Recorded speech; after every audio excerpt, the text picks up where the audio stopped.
di video pembukaan tadi disampaikan bahwa kelompok kami, kelompok 1, akan membahas mengenai pelanggaran hak asasi manusia terhadap Munir.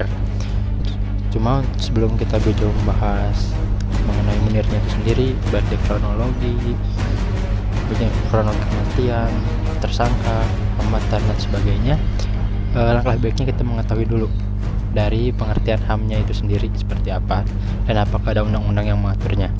Nah, langsung saja ke pengertian dari hak asasi manusia. Hak asasi manusia secara umum dapat diartikan sebagai hak-hak yang melekat pada diri setiap manusia, sehingga mereka diakui keberadaannya tanpa membeda-bedakan ras, warna kulit, agama, politik, bahasa, kewarganegaraan, kekayaan, dan kelahiran tanpa adanya diskriminasi. Selanjutnya, menurut Undang-Undang Nomor 39 Tahun 1999, hak asasi manusia ialah seperangkat hak yang sudah ada pada diri segenap manusia sebagai makhluk dari Tuhan Yang Maha Esa, yang mana hak ini ialah anugerah yang wajib untuk dihargai dan juga untuk dilindungi oleh setiap orang, untuk dapat melindungi harkat dan martabat dari orang tersebut. Sedangkan pengertian hak asasi manusia menurut ahli yaitu John Locke, hak asasi manusia ialah hak-hak yang secara langsung diberikan Tuhan Yang Maha Esa kepada setiap makhluk sebagai hak yang kodrati. Oleh sebab itu, maka tidak ada kekuatan apapun di dunia ini yang dapat menggoyahkan atau mengambil hak asasi manusia. Adapun undang-undang yang mengatur mengenai hak asasi manusia ini, saya ngambil 2 pasal, yaitu pada pasal 28A, setiap orang berhak untuk hidup serta berhak untuk mempertahankan hidup dan kehidupannya. Sedangkan dalam pasal 28B ayat pertama berbunyi setiap orang berhak membentuk keluarga dan melanjutkan keturunan melalui perkawinan yang sah. Sedangkan dalam pasal 28B ayat 2 disebutkan bahwa setiap anak berhak atas kelangsungan hidup, tumbuh dan berkembang serta berhak atas perlindungan dan kekerasan dan diskriminasi. Oke, mungkin kita langsung masuk ke biografi dari Munir sebelum nanti membahas lebih jauh. Munir, nama lengkapnya adalah Munir Said Tholib. Ia lahir di Batu, Kabupaten Malang. Ia merupakan anak dari 7 bersaudara dari pasangan Said Tholib dan Jamilah. Ia memiliki keturunan Arab, Hadrami, dan Jawa. Munir menempuh pendidikan Fakultas Hukum Universitas Brawijaya di Malang. Di bangku perkuliahan, Munir aktif di Asosiasi Mahasiswa Hukum Indonesia, Forum Studi Mahasiswa untuk Pengembangan Berpikir, serta Himpunan Mahasiswa Islam. Munir sendiri lulus pada tahun 1989.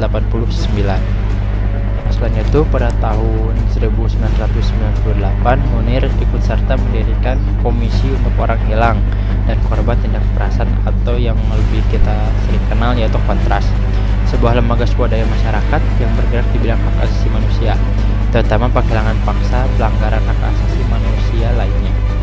Nah, sebagai koordinator Badan Pekerja Kontras, Munir ikut menangani kasus penghilangan paksa dan penculikan para aktivis HAM pada tahun 1997 sampai 1998 dan mahasiswa korban penembakan tragedi Semanggi pada tahun 1998. Ia juga berperan aktif mengawal dan mengadvokasi kasus-kasus pelanggaran HAM berat di Aceh pada masa Operasi Merah tahun 1990 sampai 1998 dan terakhir yaitu Operasi Terpadu pada tahun 2003 sampai 2004. Mungkin itu rekam jejak Munir sebagai aktivis sekaligus pendiri Kontras. Di sini saya akan lebih menjelaskan tentang kronologi pembunuhan. Pada Senin 6 September 2004 pukul 21.55 waktu Indonesia Barat dengan nomor penerbangan GA974 lepas landas dari Jakarta menuju negeri Kincir Angin Belanda. Dengan menaiki pesawat tersebut, Munir berencana melanjutkan pendidikannya ke Amsterdam, Belanda. Pesawat itu transit di Bandara Changi, Singapura. Dalam perjalanannya menuju Amsterdam, tiba-tiba Munir merasa sakit perut setelah menenggak segelas jus jeruk yang diberikannya.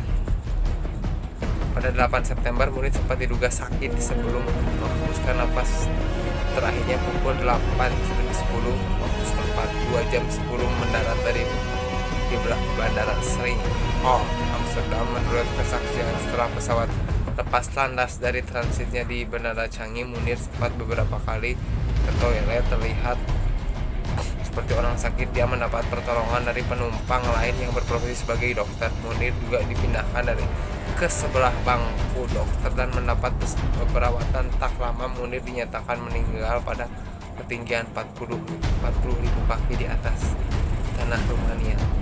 Penyelesaian kasus. Direktur Amnesty International Wira Adiwana mengatakan penuntasan kasus pembunuhan terhadap Munir merupakan perwujudan komitmen Indonesia terhadap penegakan hak asasi manusia. Jika kasus ini diselesaikan dengan adil, maka akan menjadi pertanda siap melindungi warga negaranya untuk memperjuangkan HAM. Yang kedua adalah hasil investigasi. Saat pesawat GA mendarat di Belanda, penumpang tak diperbolehkan turun sesuai prosedur. Kedatangan dari yang penumpang meninggal dalam pesawat setelah menjalani pemeriksaan selama 20 menit. Penumpang diperbolehkan turun. Jenazah Munir diturunkan dan dalam pengurusan otoritas Belanda. Proses otopsi dilakukan untuk mencari tahu penyebab tewasnya penerima berbagai penghargaan HAM di Indonesia. Pada 12 September 2004, jenazah Munir dimakamkan di tempat kelahirannya Batu Malang. Mengutip harian Kompas, 13 September 2004, Institut Forensik Belanda yang mengungkapkan hasil otopsi jenazah Munir yang meninggal dunia karena diracun dengan arsenik. NFI semula menjanjikan hasil otopsi akan dapat diketahui pada 2 minggu berikutnya, tetapi ternyata setelah 1 bulan. Orang-orang yang terlibat dalam kasus pembunuhan Munir yang pertama adalah Polikarpus Budihari Priyanto, merupakan ex-pilot senior Garuda Indonesia. Tuntutan awal Polikarpus adalah seumur hidup. Setelah melalui kali kasasi, Polri akhirnya divonis 14 tahun penjara oleh MA. Namun masa penahanan Polri hanya 8 tahun. Ia dinyatakan bebas bersyarat pada tahun 2014 dan bebas murni pada tahun 2018. Yang kedua adalah Muhdi Purwajono. Melalui putusan Majelis Hakim Pengadilan Negeri Jakarta Selatan pada 13 Desember 2008, Muhdi dinyatakan bebas murni dari seluruh dakwaan. Jaksa hakim menilai seluruh dugaan termasuk bukti percakapan tidak bisa dijadikan bukti. Yang ketiga adalah Indra Setiawan, adalah ex-direktur utama Garuda. Atas perbuatannya ia divonis 1 tahun penjara, lebih ringan dibanding tuntutan jaksa hanya 1,5 tahun. Indra sudah bebas. Yang ketiga adalah Rohaini Aini, ex-sekretaris chief Airbus Garuda. Awalnya Rohaini divonis bebas, namun di tingkat MA Rohaini dinyatakan bersalah lantaran Hakim Arjo Al-Qasar menilai tugas Rohaini hanya mengubah jadwal penerbangan, tak bisa mengatur orang-orang pindah pesawat. Hambatan dalam kasus Munir. Yang pertama, anggota Komisi 3 DPR asal fraksi PDI Perjuangan Eva Kusuma Sundari menyatakan pemerintah memang menjadi kendala dalam penyelesaian kasus pembunuhan aktivis hak asasi manusia Munir Said Talib. Menurut dalam kasus pembunuhan Munir,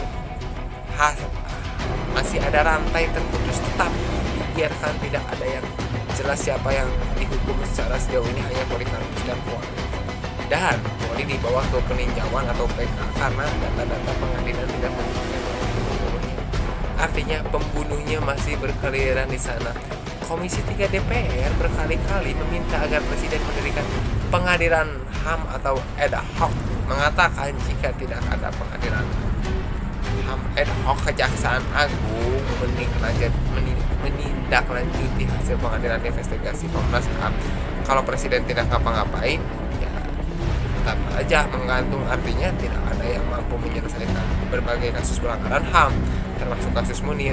Jadi bukan DPR tidak sensitif, tapi rekomendasi itu tidak dimanfaatkan saja oleh pemerintah. Sekian dari saya. Wassalamualaikum